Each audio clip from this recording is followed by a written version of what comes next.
time to explore the brush settings and the making a custom brush. So F5 is the brush settings. You should have a palette up. F5 will hide and unhide it. And you have your list of brushes here. These are the defaults. I I like to keep the brush tip or the brush stroke, which shows both the tip, and then crank this up so you can really see what the outcome of the brush is going to be. Now, I'm intentionally doing this with just my mouse and keyboard and not with the stylus, which removes the pen pressure, which is a whole nother dimension on the stylus, as well as the tilt and some other functionality in there. But I think it's easiest this way for at least in a class setting if we don't have tablets right away. So you'll see there isn't going to be much of a thin to thick on here unless there's a couple settings I can make that with. So let's just start off with making our own brush. So I was kind of goofing around with this earlier. And you want to make sure that you have something that's completely opaque. So I have another layer here with white, and it reads black as the brush tip. So if I go in here and I just fill that with black, and then go in with an erase tool, and I'm just kind of dabbing some stuff in here, different sizes. I'm just clicking with my mouse. Maybe this isn't the best demo to have my keyboard recorder on, but yeah, let's see. There we go. So this might give us some interesting results. We'll see.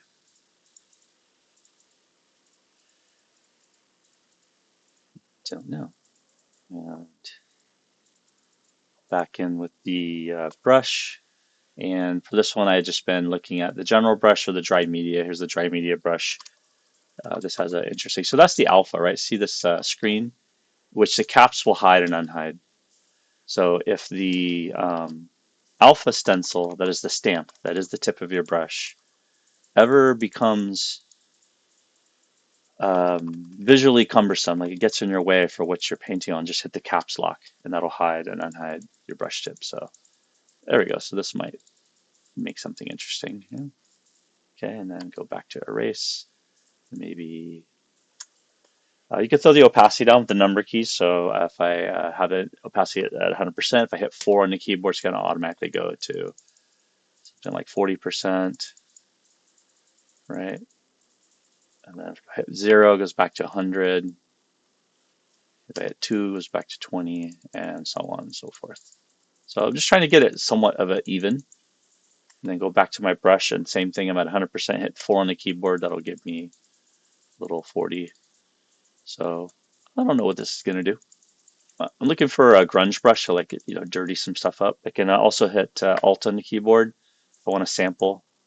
That goes to the eyedropper. Instead of hitting I, a lot of times when you're brushing, Alt just kind of alternately. It's just a let go, click, and then press click which color you want. Drag across the range and let go about once you get into the color spectrum that you want. But remember, you want that pitch black to be 100% and at least towards the middle of most of your brush tips.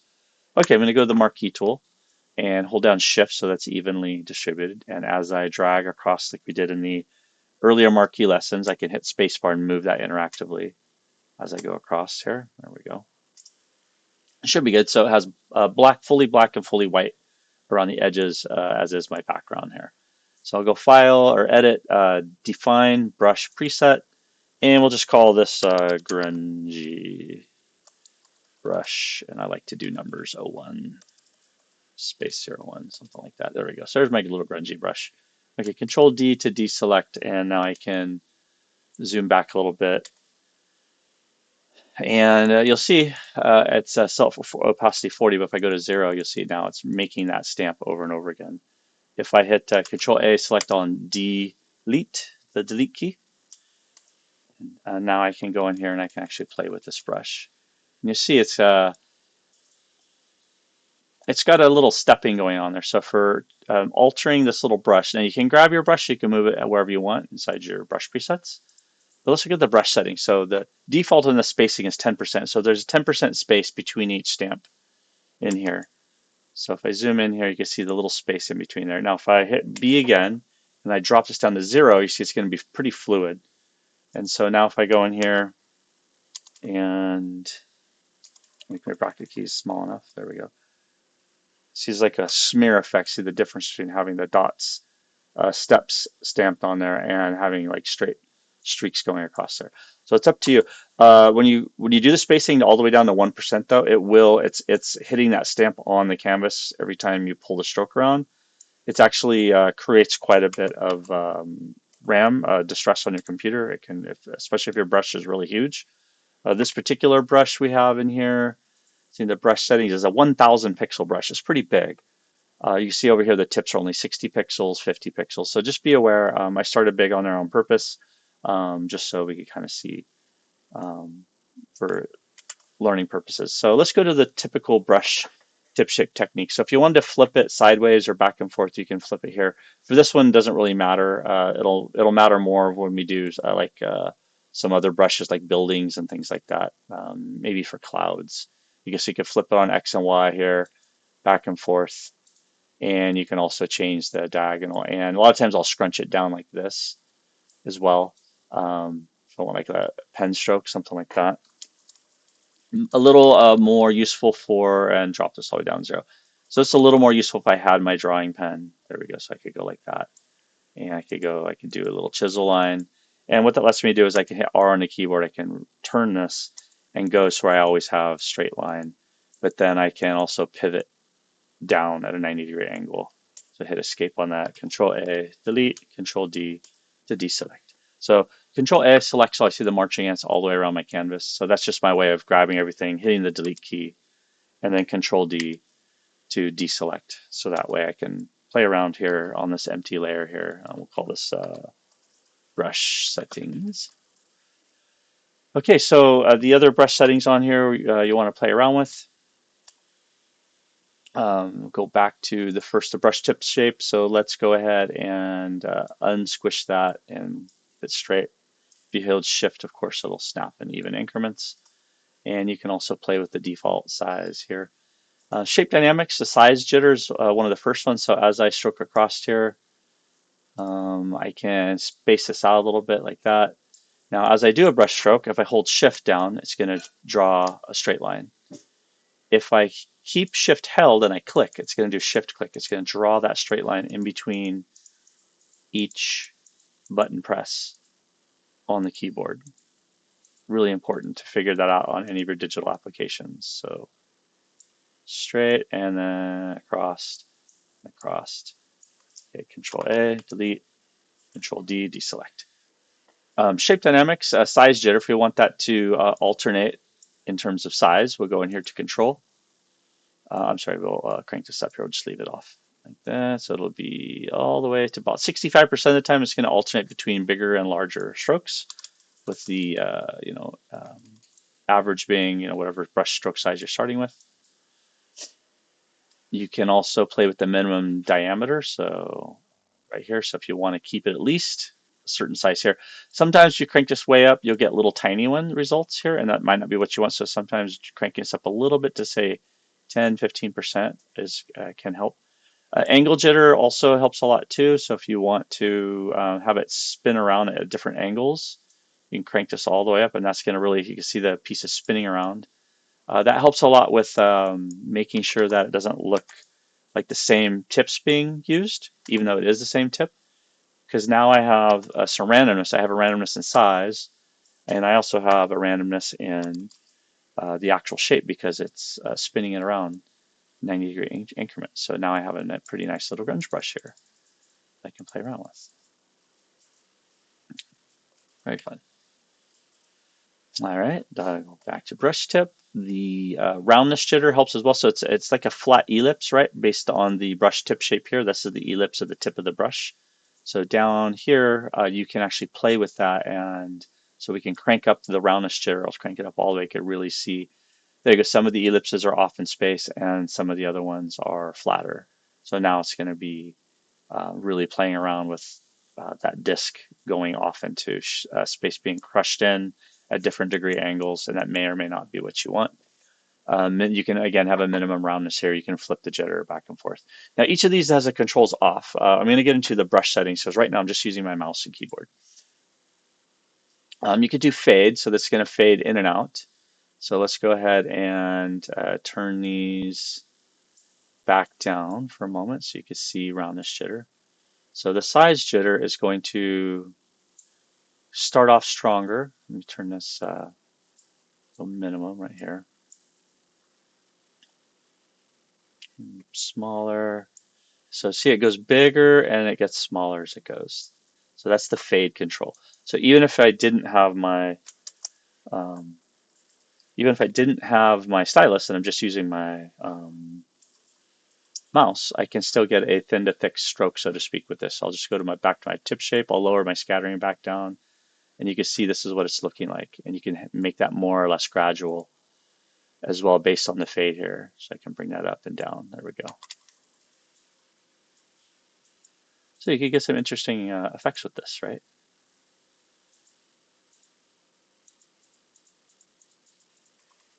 And depending on how you're doing that, minimum fades right here too. So that kind of gives you a little bit more of a baseline. Control A, Control D. All right, it's quite fun. Angle jitter can also have a fade, and you can have initial direction and direction as well, which you don't have over here. So if we go the initial direction, so it'll start off that one. I actually might need to show that in a little bit of a different way. Fade really fades off though nicely. So if we go fade, turn that one off. Let's go fade here for angle jitter. No, I'm sorry. Don't do that a different way. Okay, so let's turn that back off. Go. And turn that back off as well. Angle jitters on, size jitters on, and roundness jitter. Leave that at 0. So usually I'll have a little bit of size jitter and a little bit of diameter jitter, and that kind of will keep it going. And if I need to, I can drop the spacing way down like that, and that usually gives me a pretty good stroke. That's going to fill the space nicely. If I need to have that spacing, I'll just crank that up. Here, go to my shape jitter. Make sure the minimum diameter is not quite so high, and then we want some more scattering. So let's take a scattering next. So scattering control on both axes. So let's have it scatter. So you see it's going to go off the drawing line. Let me go ahead and bring this up a little bit. Just to go off the drawing line of your stroke here. So if I go in here, see it's kind of going around, and we're going to make a little cloud. You can increase the count through here as well, and you can have a count and jitter, so it's a little bit more randomized as well. So for that one, I go back to my tip shape, but maybe drop down how much spacing is happening in between the strokes. You can see what happens with the scattering off and on right here. And there we go. So now I can kind of see how that happens without the scattering and then with the scattering. So you see a huge difference. And I think shape dynamics, just playing with it, getting different sizes, some randomness, and playing with the angle jitter. If you are playing with the shape in it, that's can make an interesting tip shape for you.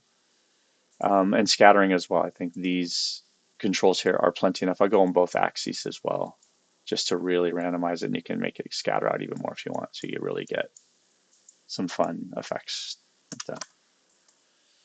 Okay, the last one I'm going to show for this particular one is going to be the transfer, which really doesn't make sense, the transfer. But it has the opacity jitter. As you see, it's defaulted by pen pressure. So usually with the pen, the lighter you press, the less opaque it is. The harder you press, the more opaque it is. That's a pen pressure opacity jitter. Now, if I have that on a fade, what's going to happen is that's going to fade. It's going to fade out as I do a stroke. There we go. So now I can kind of, even though I only have a mouse here, and if I crank the scatter back down a little bit tighter in my stroke, now I can get like a pretty good effect based on which direction my mouse is going. So Control A, select all, delete, and let's see if I wanted to maybe make a little interesting shape out of this. There we go. And maybe you want to make a brush tip shape out of this, right? So please, by all means, play around with this. Right. A little smaller. I'm getting a little more detail in there. This looks like a little cottony type of detail in there, and you can even get a little uh, less straight strokes, so to speak. Let me undo. I don't like that little black one popping out there at the end. There we go. Too conspicuous. And I was trying to make them a little bit even. Let me zoom in so you can see what's happening here. So I'm just doing a nice easy mouse stroke here. And I rather like what's happening. It's got a really uh, interesting look. Now, as soon as you make a brush tip that a brush that you like, so say I like this one. Okay, you got to go to your brushes here, or brush settings, I'm sorry. And right up here in the pull down, and you're going to say new brush preset, right? And we'll call this grungy brush 011 fade. There we go. So that one I know has this little fade stuff built into it. And if I hit Control T on my keyboard, I can spin this around and see if it works at all angles. You can see it kind of goes off the page there a little bit. So maybe if I bring it up like that, I can see that, perhaps if I also hit this button down here is a brush, you can also capture the brush preset size right there, and you can also include color now. That's pretty cool. This is also where you would do a new brush. So if I wanted to make an eraser out of this, I don't know if it'll let me. Let's see if I do this one, and can I? Guess not. Okay, we'll have to come back to that. Let's just go to the erase tool. And I want to, whoops, there we go. The erase button, there we go. And just kind of corral in the shape a little bit where it's a little more even for the use of making a brush out of this. You see my percentage is at 20%. Let's go up to maybe 80 and I can corral that in a little better. So that way it's a little bit more roundish, symmetrical. I can also hit Control T, right click and warp. And you can kind of grab and pull pieces. As long as you don't go too far with it, it won't pixelate too much when you warp. Hit enter. Okay, so M, shift drag to make it even. If I need to adjust it as I'm holding shift, I hit the space bar. And then when I get it right where I want it, I let go of the space bar, get back to the dragging part, and then let go of my left click. And there we go. There's my new brush preset. So we'll go edit, define brush preset, and we'll call this cotton tip. I'm just making stuff up as I go. Why not? There we go. So now this is another brush preset, Control D. I'll deselect that. And actually, let's see. Yeah, there we go. Do that first. Okay, so with this one, let's go into this one's brush presets and go into the tip shape dynamic first, see what we got going on here. So we'll keep it pretty tight. Usually get around 4% up on the edge if I don't want to see the stepping to be too obvious when I'm doing a stroke in there. Shape dynamics will do some size jitter. It's going to instantly kind of rough up the edges for us quite a bit. And then the angle jitter as well will keep it from getting too identifiably symmetrical on any of the edges on there. And roundness jitter I think is okay. And then we'll go to scattering. If I want to scatter a little bit, I'll crank it up here. There we go. And again, bracket key up and down. Make sure brush is bigger and smaller. Zoom in. And yeah, that's a pretty fun little edging tool. I actually like that quite a bit.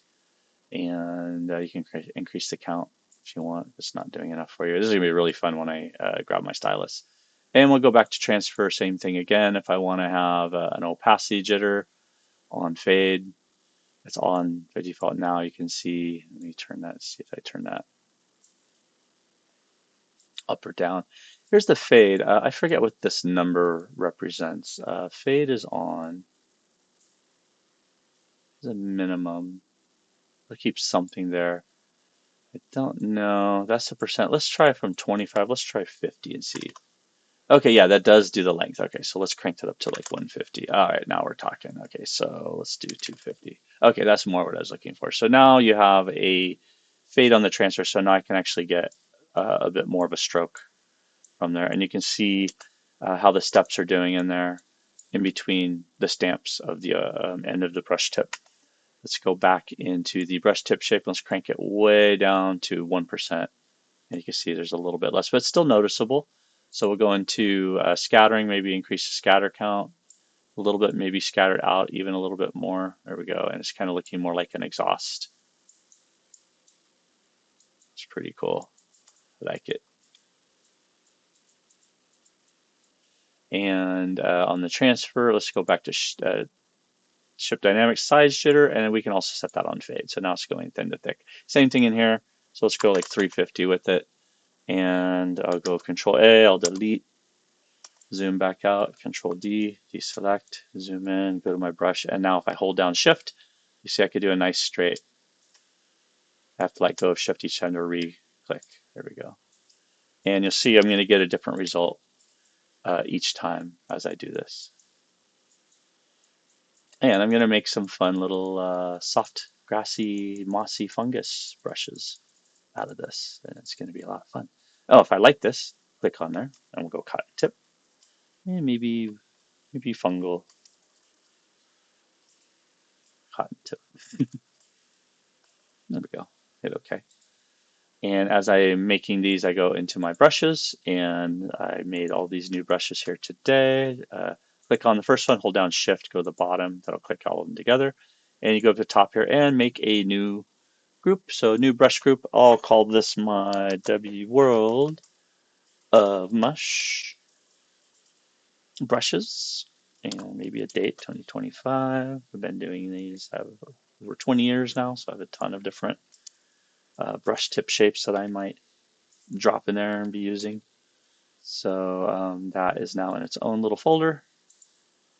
That's general brushes, dry, wet media, special effects. I now have my little world of mush brush tips, and they'll start off quite large, just bracket key.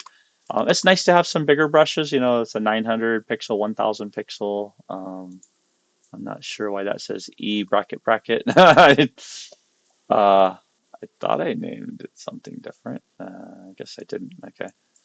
But yeah, that's fun. Look at that. That's cool. Now we haven't even gotten into color yet, but man, this is going to make some really interesting colors. Let's hit X on the keyboard. Let's go back in with white, and then maybe play with the opacity. I'll hit 6 on the keyboard. It's going to drop it down to 60%. There we go. And then hit X again. Now it's at 60% black. And X again. And just playing with black and white, you can get this beautiful effect. The brush. So there's nearly infinite ways of playing with this. So remember, Tab hides and unhides your interface. F does a full screen. So if I hit F one time, hit F one more time, it does a black borders, and then Tab will bring back and forth your interface. And I am really happy with how that turned out. I got some fun edges on that. That's kind of soft and mossy looking, which is kind of something I've been working on with the World of Mush project. And now I can play around with, if I want to do some, mossy greens in there, that. And if we did want to add some color, if you want to bounce back and forth between two colors, so we'll do green and a little yellow green, something like that for the background and foreground colors. Then the last thing I'll show you before we end here is to go into the brush settings for this and go to the color dynamics, and you'll have a foreground and background jitter. So let me hit Control A on this one more time. Oh, let's keep that one. That's kind of fun. So let's just go Control Shift N for another one. We can hide the one behind it. So now it's clearly doing just that foreground, that kind of ice blue. Hit 0 on the keyboard, you go back to 100% opacity. There we go. Now if I wanted to bounce back and forth between the foreground and the background color, I just hit X on my keyboard. That's going to go now to the background color. Hit X again, switches back to the foreground color. I'm just hitting the X key every now and then. Now if I want to do that in a single stroke, I would turn on the foreground background jitter here. And now with one stroke, you'll see it's getting different colors in a flow of in between those two. What's really nice is this kind of brings out some of those edges and layers things really nicely with your brush stroke. Which gives you a little bit of color variance. You'll see a lot of that in some of the custom brushes. Now, we could spend weeks and weeks on making custom brushes, really. It's that fun.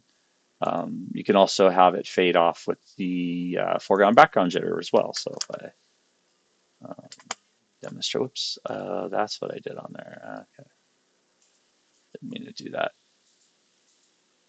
Okay, it's a fade. Let's go 350 again. Yeah, if I'm in the field sometimes, you got to be careful not to delete what's in the field because especially if you're not looking at it. Okay, there we go. So if I zoom in here, hit the B, and then click drag across, you see with each stroke, it's giving me a little bit of a different color variance, fading in and out of there. And it looks like my shape dynamics, my core brush tip is really not that long. Like it's going pretty short with each stroke. And that may or may not be what you want, right? So you got to play with what's going to drag that out. And that's the actual value here. So in the control fade there, I got 350. And the control fade here is 0. But the scattering's turned off. So that one's you can't even play around with. And let's see if there's any other controls in here. Color dynamics, that one's also through. So let's go back to this one. Let's crank that up to like 650. And there it went a little farther. I think let's go 950. Size jitter, angle jitter, and minimum jitter. No. See, undulating is really fun playing around with this. A little bit. Angle jitter, controls turn off. And what if I do something crazy like 2000? Let's see. Yeah, not too much. Okay, well, leave it at 350 then. There we go. 350 is going to go thin to thick. A little bit better. So yeah, if I wanted to make like a tree, I hold down shift and go straight up with it and then hold shift again. Oops. I have to let go. Maybe go a little smaller. Down shift. Go up again. Go a little smaller. Click again, hold shift, go up. And it's really going to get a beautiful effect. Make it a little bit bigger.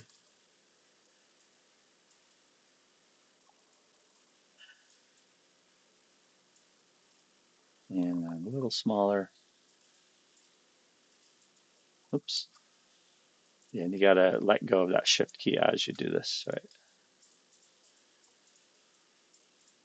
And just kind of layering these on, because it is a fade, it's not opaque all the way as it's going through here, so you got to be aware what's happening. Now, if I want to bend this, I just hit Control T. Well, let me escape out of that. Marquee drag across here. Whoop. This space over here, delete that, Control D, and then whatever's left on that layer. Now, if I hover over the thumbnail, hold down Control, that's gonna marching ants is gonna appear in my hand, right? That's gonna only select what's in that layer. Control D. So I can also just hit Control T, and it'll automatically select whatever's in that layer.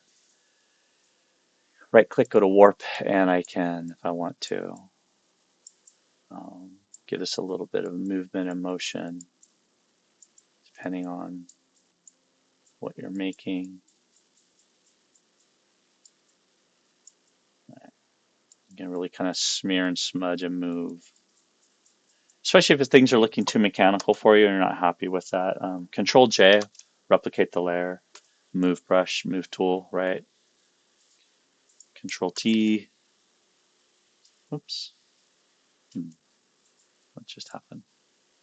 Control T. I click free transform. Okay. All right. And flip that over here, and then maybe make it a little bit bigger or smaller.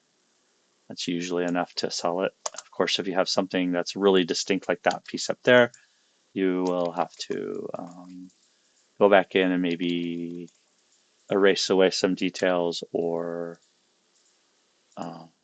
brush out a little bit as needed. Now, if I were to really play with the perspective on this, well, before I do that, let's drop this layer down to layer below Control E, then Control T, and I can drag this layer out like that, and then Control Shift, do something like that. There you go. So you're really like forcing the perspective of something like that. If I were thinking of this as a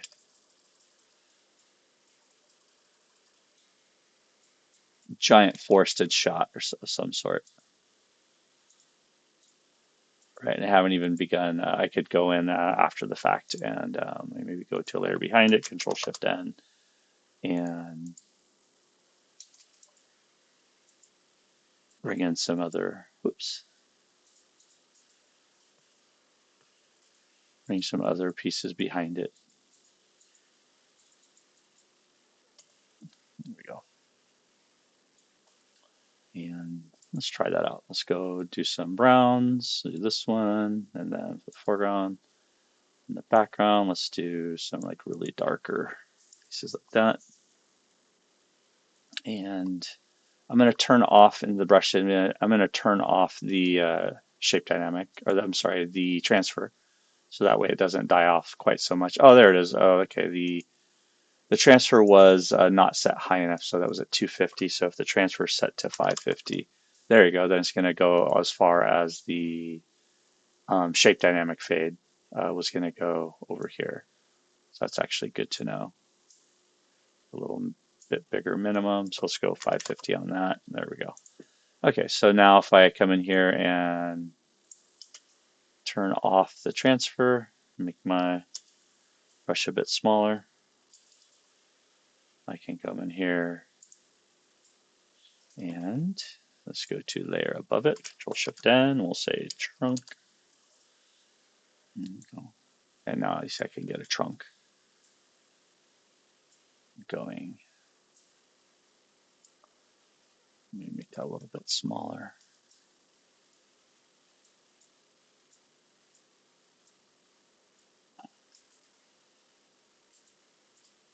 That's really annoying.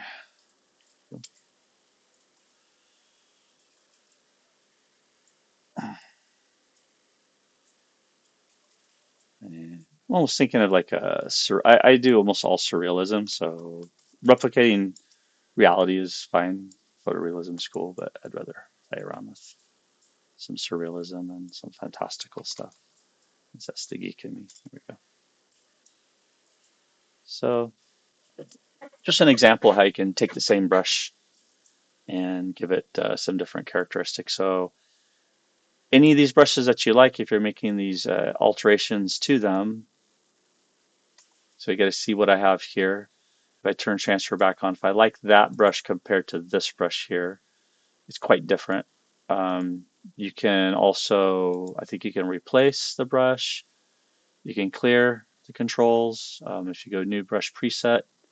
But if I hit this button down here, it's going to capture, I'm only at 10, it's going to include the tool settings. It's going to capture the brush size and the preset as well as the color. You can include that. So let's go a little bit bigger with this. There we go. Kind of like that. Yeah, that's lasting a lot longer. So that's more what I was looking for. So I'll go new brush preset and we'll go cotton tip long. Actually, before I do that, let's make it even a little bit longer. Let's go to the transfer. Let's go 750 and shape dynamic. Let's go also 750 and we'll do minimum a little bit lower so it can actually go out quite a ways. All right, cool. So now I get a nice long stroke all the way to the end. Yeah, there we go. I'll show you what I'm gonna do with this. It reminds me of the cypress trees a little bit. Like I have little cypress trees outside. All right, that's a lot of fun. So let's save that one. Cotton tip long. Wonderful naming conventions. There we go. And I believe I'm inside the World of Mush, my whatever you want to name your folder already. So you can see it's much, much longer now compared to this one. And I think I did not get the capture the size and preset as well. So I kind of messed up on that one. If I wanted to make a like great big one that goes across you can see that doesn't work out as well. You hit X on the keyboard, it's going, it's still transferring colors through. Works pretty well. But yeah, it's fun. All right, Control A, delete, and Control D, and And I think that's it for this one. Let's take a look at some other brush settings in the next video.